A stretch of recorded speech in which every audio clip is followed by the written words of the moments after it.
All right, guys, so here we go. We're going to try and go through this homework problem. Homework 15B, number one. A couple of things. This is a double slit problem. First thing you want to recognize is that the sound is going to come out of the speaker from here, and it's going to hit these two slits, and diffraction will come as it goes out of these slits. So it'll be a diffraction from this slit, diffraction from this slit, and those waves coming from the left slit and the right slit are going to interfere with each other and produce an interference pattern. And that's what you have to explain here. A student back here walks along this wall and hears loud spots and softer spots. Why? Basically, you have to talk about, to get credit for this point, this question here, you have to talk about diffraction. Diffraction from each slit. Then you have to talk about the interference of waves from each slit. And then you have to mention things like, if a crest meets a crest, or actually I should probably say, more importantly, I should probably say compression meets compression, or when trough meets trough, or again, it should be rarefaction meets up with rarefaction, you're going to get constructive interference, which is going to make your loud spots. And then if a crest meets up with a trough, you're going to end up with destructive interference.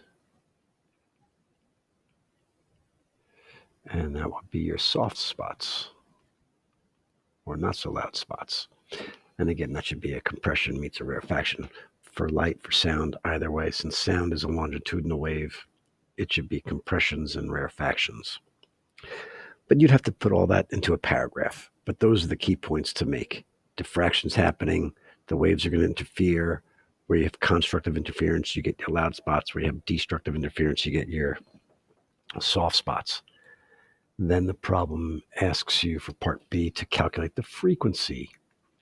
Velocity equals frequency times wavelength. In the problem, you were told the velocity of sound is 340 meters per second. And you were told the wavelength coming out of the speaker is 2.4 times 10 to the minus 2 meters. You do that math, divide both sides by 2.4 times 10 to the minus 2. You should get the frequency to be 1.4 times 10 to the fourth hertz. Fairly straightforward problem there. Here's where it comes the interesting part. Part C is to draw the interference pattern back here, and part D is to talk about ranking certain things there. But as this goes through, right, a couple of details. There's going to be an intense spot here, then some spot over here will be intense again, and in between it's going to be soft. Then it'll get softer, then it'll get louder, then it'll get softer, then it'll get louder. And the same thing here. Loudest, soft, louder, soft, loud, soft, loud. There's going to be these spots based off of that interference pattern. And to figure out where this is, where's that spot going to be? We'll call that X. How far from here? It's definitely going to be an intense spot at 0, right dead behind it. But where is that going to be? Or where is this one going to be? Right? This distance we call x. And we can call it x1, or we can talk about x2 or x3, whatever it is. So there's an equation that is, before I go, there's an equation that's important to learn. It's not on your equation sheet. X is m lambda L over D, where X is just that. And if I want to know the distance to this first one, I make M1. If I want to make the distance to this thing, I make M2. M is just which bright spot are you talking about? It's going to be some integer. Okay? This is either 1, 2, 3, whatever. Pretend it's 1 and you just double it each time, or triple it or whatever it is. L is how far apart the screen is from the slits. This is L. And D, the denominator, is how far apart the slits are. In this problem, 0.2 of a meter. So this is an important equation that's not in your reference tables. So let's figure out how we're going to use that equation. X equals m lambda L over D. Again, the distance to the first constructive interference spot, the first bright spot or loud spot. Make M1. Lambda, you were told, is 2.4 times 10 to the minus 2 meters. L was 2.5 meters. Put all that over 0.20 meters. You should be coming up with X's 0.3 of a meter.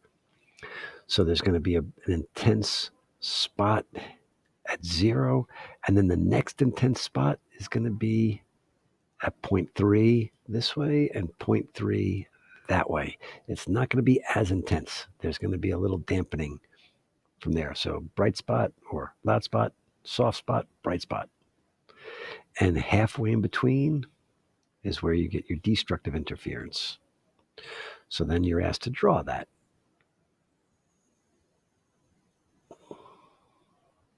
Looks sort of like that. Maybe not so symmetrical, but something like that. Finally, in part D, you're asked to compare the intensity at here, here, and here. Okay, well, 0 is going to be the most intense spot. 0.15 is going to be the least intense. So make that 3. And 0.3 here, this is going to be in between. So ranking them most intense, least intense, and then medium in between the two. Why? You should, when you have to justify your reasoning, okay, which is something you need to do to justify your reasoning here, you have to come up with, should be talking about constructive interference and destructive interference for constructive interference, destructive interference, dampening. You still get constructive interference.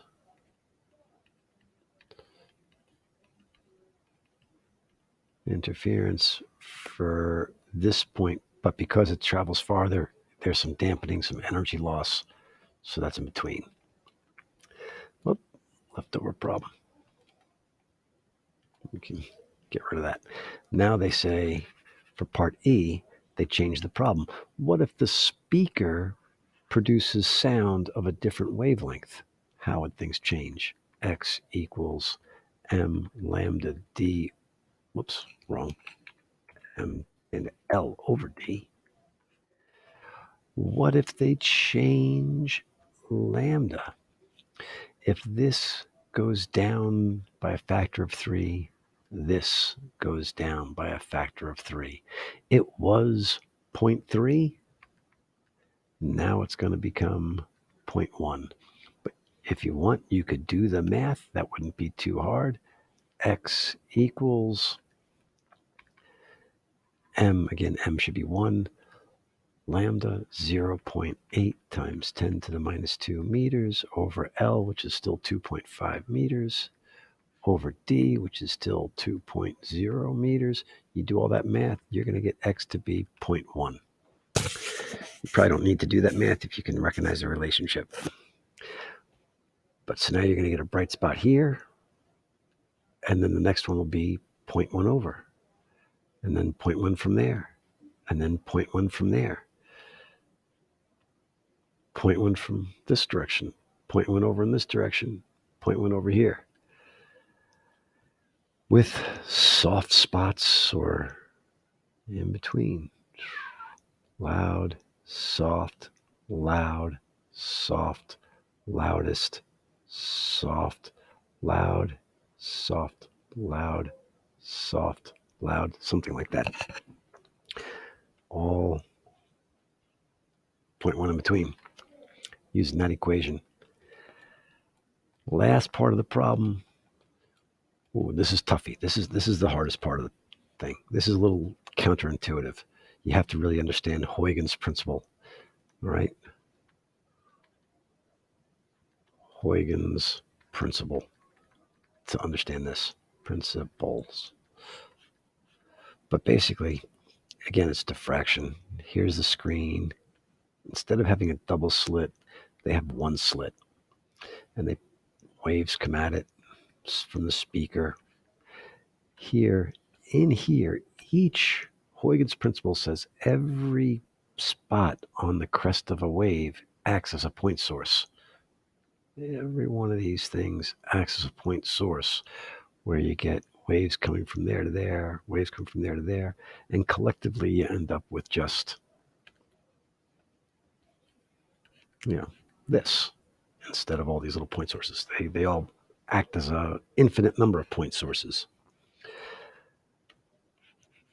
But what ends up happening is pretty much a little different than what you expect. Actually, it's a lot different than what you'd expect. You'd expect waves to be coming through, and you'd expect the waves just to diffract from here, from that one slit. You'd expect a bright spot there, and then it get weaker as you go on either side. Turns out, life's more complicated than that, unfortunately for us. Turns out what happens is you still get an interference pattern, but a little different. The waves come through, and all these little spots going through.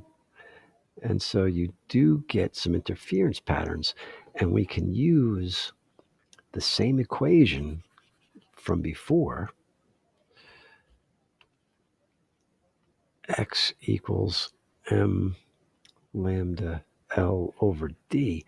But instead of being the distance to the first bright spot, now X is going to be for destructive interference.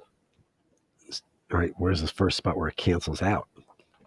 But it's the same equation. You've got make m equals 1. The wavelength they told you was 0.8 times 10 to the minus 2 meters. And then the L, the screen is still 2.5 meters away, over 0.2 meters apart.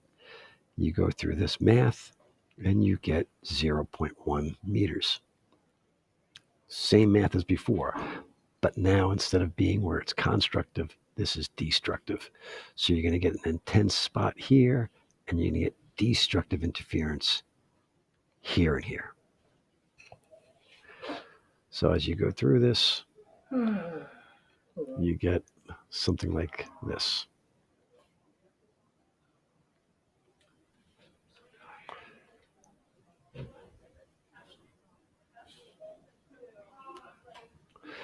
And that's the problem.